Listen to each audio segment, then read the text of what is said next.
नमस्कार दोस्तों। एक देश की राजधानी जो है देश का चेहरा होती है, उस चेहरे का नूर होती है, चेहरे का तिलक होती है। जी हाँ, दिल्ली भी उसी तरीके से हिंदुस्तान के लिए होनी चाहिए थी, लेकिन वहां पर बैठी राजनीतिक पार्टियां जो हैं अब लोकतंत्र का मजाक उड़ा रही हैं। जी हाँ, वही पार्टियां जो लोकतंत्र को बचाने के लिए अब तक चुनाव लड़ रही थी, वही पार्टी अब लोकतंत्र का मजाक उड़ा रही हैं।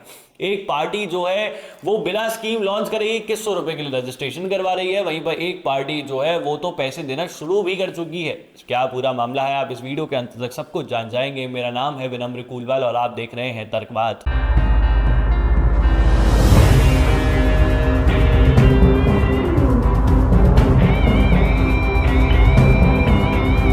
तो दोस्तों, दिल्ली के अंदर 2025 के अंदर चुनाव है, जो हम हाल ही में श्रृंखला जो चल रही है दिल्ली इलेक्शंस के ऊपर, जिसके अंदर हम आपको सारे वीडियोस के जरिए बता रहे हैं कि क्या रेगुलर अपडेट्स आ रही हैं। भले वो आम आदमी पार्टी ने जो महिला सम्मान की जो योजना है उसको लॉन्च करी, उसके ऊपर आरबीआई की क्या टिप्पणी है उसमें भी हमने आपको बताया। जिस प्रकार से ये सब चीज़ें चलती आ रही हैं, हमने एक एक वीडियो के जरिए आपको बताने की कोशिश करी। अब हाल ही के अंदर दिल्ली के अंदर जो विभाग है, उन्होंने एक सूचना पत्र जारी करके देश विदेश के अंदर जितने भी राष्ट्रीय अखबार हैं उनके अंदर इश्तेहार दिया है, या फिर सूचना पत्र कह सकते हैं उसको, जिसके अंदर उन्होंने ये बताया है कि ये जो नीतियां लेकर आई है आम आदमी पार्टी, उस नीतियों से हमारा कोई लेना देना नहीं है। अगर कोई व्यक्ति आपको उसके लिए रजिस्ट्रेशन करवाता है तो हमारा कोई लेना देना नहीं है, क्योंकि वो नीतियां अब तक हमारे पास ही नहीं आई है, वो आपको गुमराह कर रहा है। अगर कोई रजिस्ट्रेशन आपके पास करवाता है, भले ही वो सम्मान, महिलाओं के सम्मान वाली योजना हो या फिर वो संजीवनी योजना जो हेल्थ इंश्योरेंस वाली योजना थी, तो आप देख सकते हैं किस तरीके से आम आदमी पार्टी जो है जनता को बेवकूफ़ बना रही है। जिसके ऊपर आतिशी मार्लेना ने एक प्रेस कॉन्फ्रेंस करके बताया कि ये जो पूरा हुआ है ये बीजेपी के जरिए हुआ है। आप ये प्रेस कॉन्फ्रेंस की क्लिप सुनिए। जो नोटिस आज अखबारों में जारी हुए हैं वो पूरी तरह से गलत हैं, झूठे हैं, और कुछ अफसरों पर भारतीय जनता पार्टी ने दबाव बनाकर ये गलत सूचना अखबार में छपवाई है। इन अफसरों के खिलाफ एडमिनिस्ट्रेटिव कार्रवाई तो होगी ही। इन अफसरों ने जो ये गलत सूचना अखबार में छापी है, इनके खिलाफ पुलिस कार्रवाई भी की जाएगी। आज अखबार में ये सूचना निकाली गई कि महिला सम्मान ऐसी कोई योजना नहीं है, जबकि दिल्ली सरकार का कैबिनेट डिसीजन है, दिल्ली सरकार का ये नोटिफिकेशन है। इस कैबिनेट डिसीजन का ये नोटिफिकेशन पब्लिक डोमेन में है।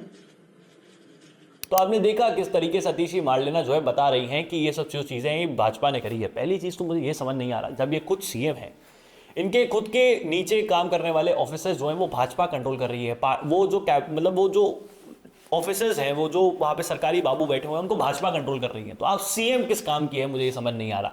अगर सब कुछ ही भाजपा कर रही है तो आप क्या कर रहे हैं? अगर भाजपा सत्ता में ना रहते हुए पिछले 10 साल से भी, 10 साल से भी क्या बोल रहा हूँ, ज़्यादा हो गया, आपसे पहले तो 15 साल कांग्रेस में थी, तो अब भाजपा पिछले 25 साल से जब तक सत्ता में नहीं आई है दिल्ली के अंदर, तब भी वो दिल्ली को इतने अच्छे से कंट्रोल कर रही है। तो आप क्या कर रहे हैं? ये तो आप खुद पर ही सेल्फ डाउट क्रिएट कर रहे हैं। जनता को ये चीज़ सोचनी चाहिए कि ये खुद सीएम होते हुए अब तक अपने सरकारी बाबुओं को नहीं संभाल पा रहे, तो ये क्या कर रहे हैं? इनको क्यों वापस से जिताना चाहिए? खैर, इसी के साथ साथ हम दूसरे एस्पेक्ट पे आ जाते हैं, जो मैं आपको वीडियो की स्टार्टिंग में बताया था कि एक पार्टी ने पैसे बांटना शुरू कर दिया है। वो पार्टी और कोई नहीं, भाजपा ही है। जी हाँ, भाजपा के पूर्व सांसद परवेश वर्मा, वो जो है 1100 रुपए बांट रहे हैं महिलाओं को। आप देखिए किस तरीके से ये जो है वोटों की खरीदी चल रही है। भले एक पार्टी जो है बोल रही है चुनाव के बाद हम आपको 2100 रुपए देंगे, वो भी वोटों की खरीदी है, लेकिन इन्होंने तो हद ही पार कर दी है। ये चुनाव होने से पहले ही 1100 रुपए बांट रहे हैं। और जब परवेश वर्मा से पूछा गया कि आप ये क्यों कर रहे हैं, तो उनका कहना था कि मैं मेरे पिताजी द्वारा स्टार्ट करी गई एनजीओ के जरिए इनको 1100 रुपए बांट रहा हूं। क्या बात है, बहुत अच्छा बहाना इन्होंने दिया है परवेश वर्मा जी ने, क्योंकि इनसे ये पूछना चाहिए कि चुनाव होने से कुछ समय पहले ही आपको एनजीओ का काम एक्टिवेट हो गया।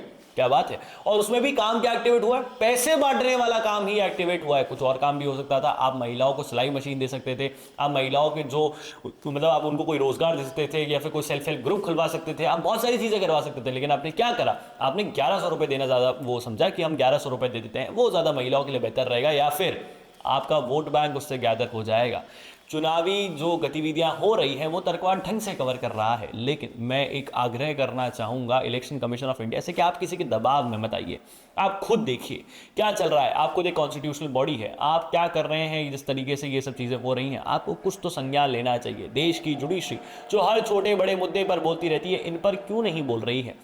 क्या चल रहा है देश के अंदर? लोकतंत्र का मजाक उड़ाया जा रहा है। सिर्फ सत्ता में आने के लिए आप वोटों की खरीदी कर रहे हैं। पहले अंडर द टेबल होती थी, अब टेबल ही साइड कर दी गई है। ओवर द टेबल भी नहीं, टेबल को ही साइड कर दिया है। टेबल वो शर्म होती थी, अब वो शर्म को ही हटा दिया है इन लोगों ने, और अब कह दिया है कि हाँ भाई हम तो खुले में, आप चुनाव के अंदर हमें वोट दीजिए, हम आपको 2100 रुपए देंगे जीतने के बाद। आप हमें वोट भी मत दीजिए, तब भी हम आपको 1100 रुपए दे रहे हैं, क्योंकि हमें वोट क्या दर करना है। आपकी इसके ऊपर क्या राय है, नीचे कमेंट बॉक्स में लिख के जरूर बताइएगा। इस वीडियो को शेयर करें, ज़्यादा से ज़्यादा लोगों तक पहुंचाएं। जय हिंद, जय भारत, भारत माता की जय। हाँ, पानी बचाएं।